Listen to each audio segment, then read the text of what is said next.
请收看《唯心世界义工利人天》。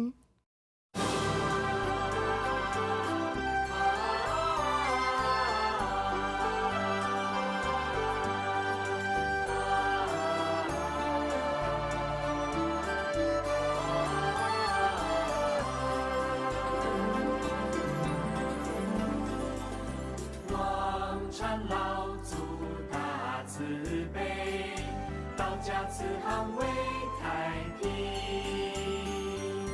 万千万神来朝礼，共传世界永和平。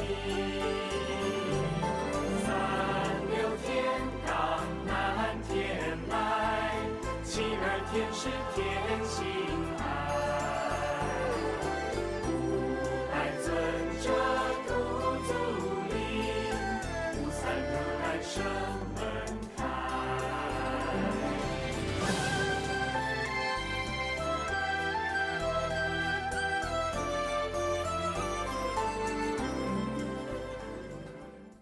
So what appears oppositional is really more about transformation and balance and symbiotic relationships, syncretism.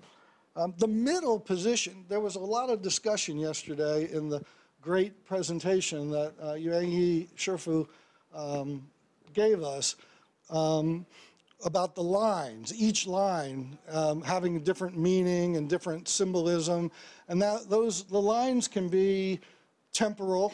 You know, like the bottom line is usually like first and what's happening now. The top line is sort of, you know, the future or what's next.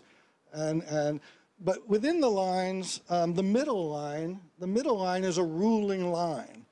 And so the middle line has more importance. So the second line and the fifth line in the two hexagrams are very important. And the third and fourth lines, in a sense, are in the middle of the hexagram. But really, it's the second and fifth lines that are the most important. So we'll talk more about that today. And also, I'm presenting tomorrow, and a lot of what I'm saying today is going to be really, hopefully, feed right into tomorrow quite well. So the middle path is very important. My wife and I are having an argument about the middle right now. She said, and I'm sure I'll mispronounce it, but 中间派老好人, that trying to be in the middle gets you in trouble, is her position. Like because if you're trying to be in the middle, it's not genuine or authentic, right? If you're in the middle because that's what you believe and think, then it's, you know. But anyway, we're arguing about that. We'll see where that goes. But I want to focus more on process than position. So the lines, the hierarchy within the lines, the positionality of the lines, it's important. But to me, what's more important are the trigrams. Next slide. So the trigrams that all represent elements, right, of nature. The heavens, water, mountain, thunder, wind, fire, earth, the lake or wetland, you know. Those things are more important to me, and the imagery. You know, because when you combine two of them, when you have thunder over a mountain or heaven under a mountain, right, there's symbolism and this is where the interpretations come from over time. You know, interpreting the symbol of what it means when there's water over a mountain. So we're going to talk more about that. Next slide. So again, it's really a layered text. It's a relational text. It's an interpretive text, in my opinion. You know, all of this is my opinion. I mean, I've studied as much as I can. Nothing is my opinion in that regard, right? No idea is original.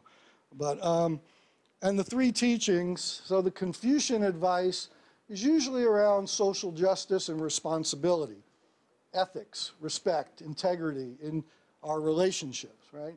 And the Taoist advice is non-interference, right? That you find balance by letting things be, in a sense, and you're receptive and open, right? And you're especially looking at nature. And the Buddhist advice emphasizes empathy and compassion, particularly. And this is a way to sort of make it easy to see. So this is, again, this is information I would share with all of my students in my classes, right, to help them try to appreciate this complementary relationships that these three traditions represent. I think it's pretty self-explanatory. And I think one of the main things, again, is that the middle is so important, right? The middle path of Buddhism, the doctrine of the mean in Confucianism, and this permeable balance of yin and yang in Taoism, right?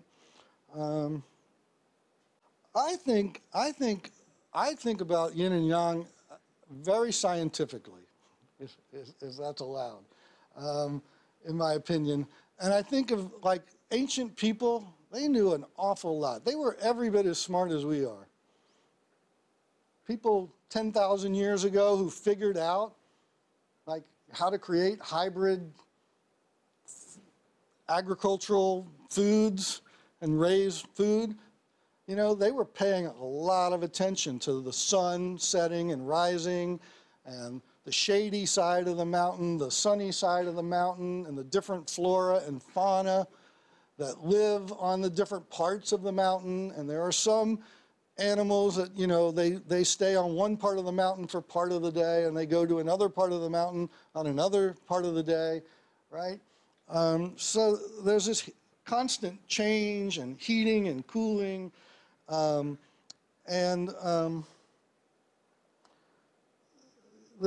the emotional intelligence of sort of keeping, you know, not getting too hot-headed and not being too, you know, like cold and distant, right, from someone, is important. And I really like this quote about the Chinese worldview, promoting transformation rather than stasis, alignment rather than discord, prosperity rather than poverty, and authentic simplicity rather than spurious adornment. And the last point, I think, is the most important in a lot of ways: the genuineness, the authenticity of your, you know, expressing yourself is very important. That's a Taoist value for sure. You know, the Confucian value sometimes is a lot about deference, right, with some hierarchy, but I think even in the Confucian tradition, it's very important to have that, to be genuine and sincere.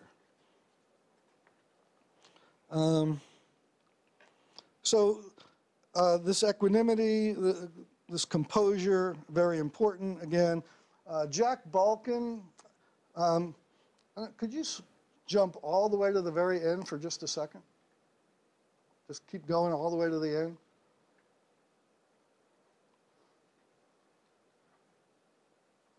Oh, one too many. I messed you up. There we go. So Balkin, he's at Harvard, I believe. I really like his edition, English edition. Only 2 more minutes? Ooh, I haven't paid attention to my time at all. All right. Oh well, let's see. Let's go back then, all the way back to, keep going back.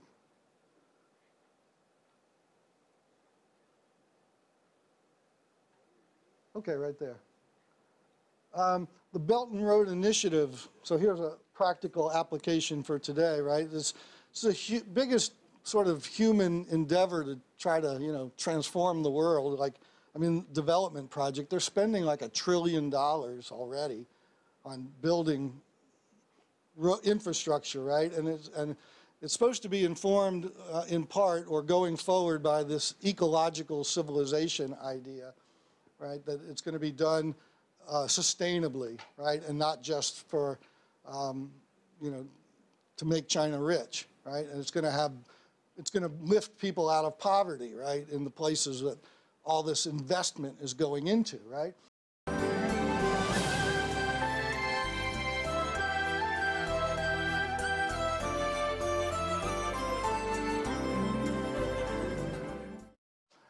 And so I associated it with hexagram 3, difficulty in the beginning, and if we go to the next slide, hexagram 4, youthful inexperience. You know, China has all this money and they wanted to do all these good things, but they're pretty new. They don't really, in the development effort of working in international development across nations. I mean, they have a longer history in some places in Africa where they've worked for a long time, but overall they're, you know, they're learning. That was my point for, but it's interesting, right? So if we go back, this number 3, hexagram 3, the inverse is hexagram 4. You see the solid line in line 5 between the 2 broken lines, which is Li, which is fire, and 2 broken in the solid here. If you go to the next slide, it's the inverse. And so they should be opposites, right? But they're not. Really, the descriptions of youthful inexperience and difficulty in the beginning show just how similar these 2 sort of inverse opposites are. And that's probably one of my main points for tomorrow, is that the United States and China might appear to be very oppositional and opposites, but we're a lot more alike, and not always for the better. So.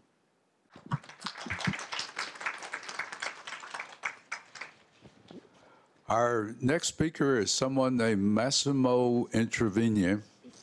So now for something completely different, as they say. That's a paper about one of the most famous international filmmakers, Federico Fellini.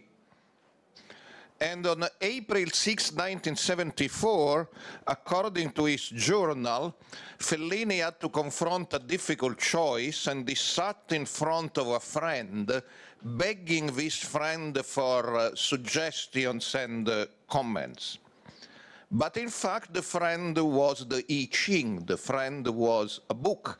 It was not a person, as we know from an important book by Fellini, where he recorded his dreams, called The Book of Dreams.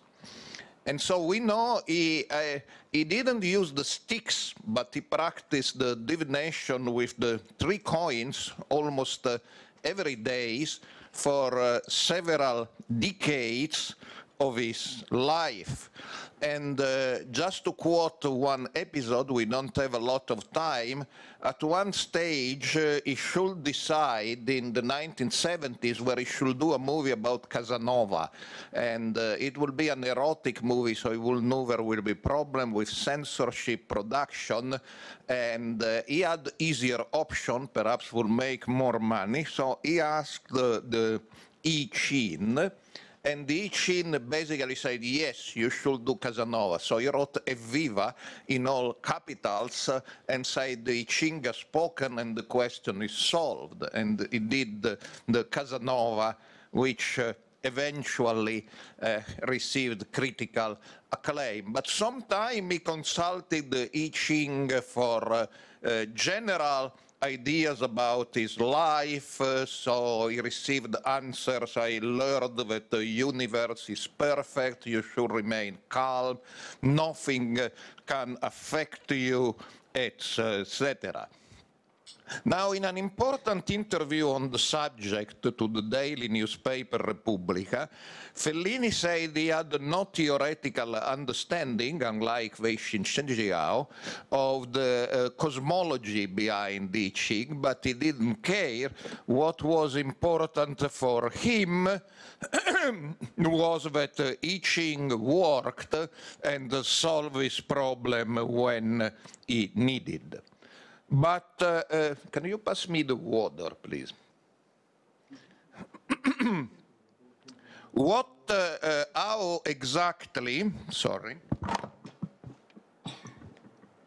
How exactly Fellini got in touch with the I Ching? And here we shall introduce a very special character called Ernst Bernhard. Bernard was a Jewish medical doctor from Berlin, interested in psychoanalysis, and he went to study with Freud. But since he was a deeply spiritual man, although not a member of any organized religion, he found Freud too much anti-religious. And then he met a man called Julius Speer, and we know a lot about Julius Speer because particularly for those who go to the conference of ESWE, the Society About Esotericism, our colleague Alexandra Nagel is writing article after article about Julius Speer. And Julius Speer invented something called psychochirology, meaning a psychological interpretation of palmistry. Not only considering the lines, but also the shape of the hands. And Speer is famous because one of his pupils was Etty Hillesum, also a psychochirologist, and she was killed in Auschwitz and left a journal. Several movies were made about her, and the byproduct of the popularity of Hillesum is the books by her mentor, Speer, started being republished. Now, Bernard, through Speer, met Jung. Jung was an enthusiastic about psychochirology, and Bernard said, here is a psychoanalyst who believes in psychochirology and also in astrology, so that's the man I wanted to meet. But the problem was, Bernard was a Jew, and Jung, at the beginning of the Nazi experience, tried to accommodate himself with the Nazis, so he refused to sign letters interceding for Bernard, and Bernard escaped to Italy, where at that time, emphasis on at that time, Jews were not persecuted. And so he broke with Jung, but after the war they reconciled. And it's through Jung that Bernard learned about I Ching and the translation by Wilhelm. And neither Bernard nor Jung speak Chinese, but they did understand there were problems in the translation of Wilhelm, particularly because Wilhelm privileged philosophical Confucian interpretation and downplayed the divination part. In Italy, Bernard met Giuseppe Tucci. Giuseppe Tucci was a staunch fascist, but he was also the best Tibetologist probably ever, and he had two institutes of Oriental studies in Rome and Naples, where he employed Chinese mother tongue lecturers. So they helped revising the Italian translation of Wilhelm's translation, which was published only after the war, but it happens to be a better version than the English or the German one because of the work of Tucci's students.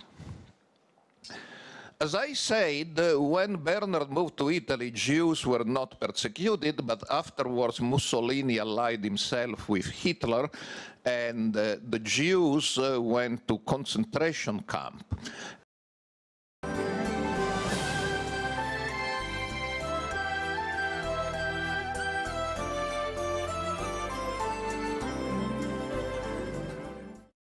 And Bernard was sent to the concentration camp of Ferramonti in the middle of nowhere in Calabria, where today there is a museum named after Bernard. And at some stage,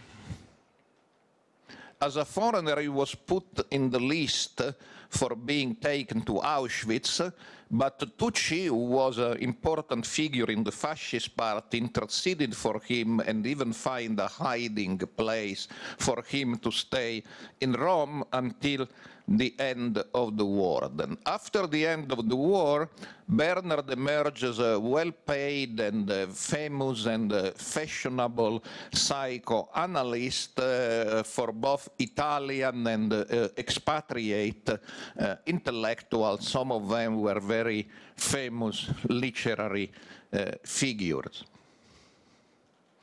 Bernard also founded the Italian Jungian Society, but here some problems emerged because his students, who are now today very famous psychoanalysts, tried to tell him all the time, don't talk about the I Ching and divination because that will make Jungian psychoanalysis disreputable and support the attacks by the Freudians. But he was a true believer in the I Ching. Now, among the clients of Bernard, or patients if you prefer, there was another very famous movie director, Vittorio De Seta, who was so much connected to Bernard that when you see the opening credit of his masterpiece, Half a Man, you see the movie is dedicated to Bernard. Now, Fellini liked to tell tales, and so perhaps this tale is apocryphal too, but when he was asked how he met Bernard, who was so important in his life, he said one day he was just looking what he had in the pocket and found a note with a phone number. And he believed it was a particularly beautiful lady called Maria he had met at a party, so he called for a romantic meeting, but Bernard answered. It was the number of Bernard. And Fellini said, excuse me, it's a coincidence, and Bernard lectured him about the fact that there are no coincidences, so he should go and met him. Well, we don't know exactly what happened, but we know that at that time Fellini was experimenting with spiritualist seances and also with LSD.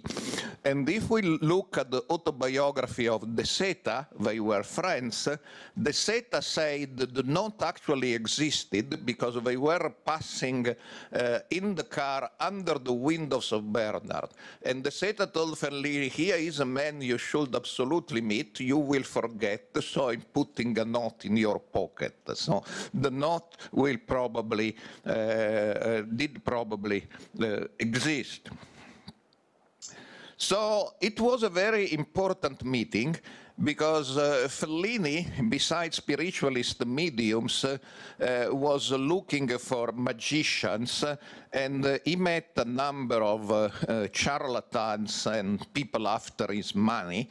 But when he met Bernard, say, here is the real thing, and he's persuading me that magic is inside me, it's not in the amulets or rituals or talisman, but it's something I should find inside. And Bernard became so important for Fellini that when Bernard died in 1965, Fellini wrote a very moving tribute. He wrote, I owe you so much of my life.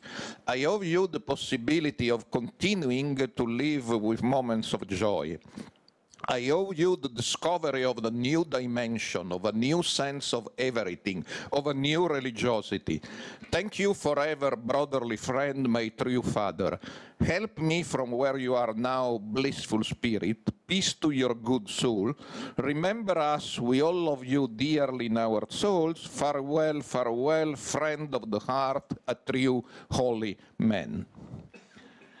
So Bernard was very much about the I Ching. And again, in Fellini trademark style, he says, when I had my first session with Bernard was doing all the time like this. So he said, what a strange tick. And then he realized he was looking at the place where he had a leather-bound copy of the I Ching. And when Bernard died, this copy was left to Fellini. And the journalist who interviewed Fellini about the I Ching say he also had a sort of ritual, a sort of altar where he kept this copy of the I Ching, and he said it's like the Catholic, if they have a crucifix or a relic, for me it's the same. The material book in itself is sacred. So Fellini was asked, but are you familiar with Taoism? And he said he was really not. I mean, Bernard tried to lecture him about the Tao, but it was a little bit too complicated. So he was more interested in divination. But he had a problem for divination. Because Bernard told him, if the coins are not Chinese and blessed by a genuine master, it will not work. Now, the problem is we were in the 50s, and it was very difficult to get a visa to China, but Fellini was friend with a member of the Communist Party called Antonello Trombadori, art critic and member of the parliament, and Trombadori went to China as part of a delegation of Italian communists visiting Chairman Mao, and so Fellini directed him to a guy writing to him from China how much he liked his movies, and Trombadori and this guy went around and found a genuine I Ching master who gave the coins to Fellini. Now, Fellini and Bernard didn't have always a very easy relation, because Fellini was looking for a guru or a master. And Bernard kept telling him, the master is inside you, there are no masters. But Fellini kept visiting a number of psychics, still looking for the guru.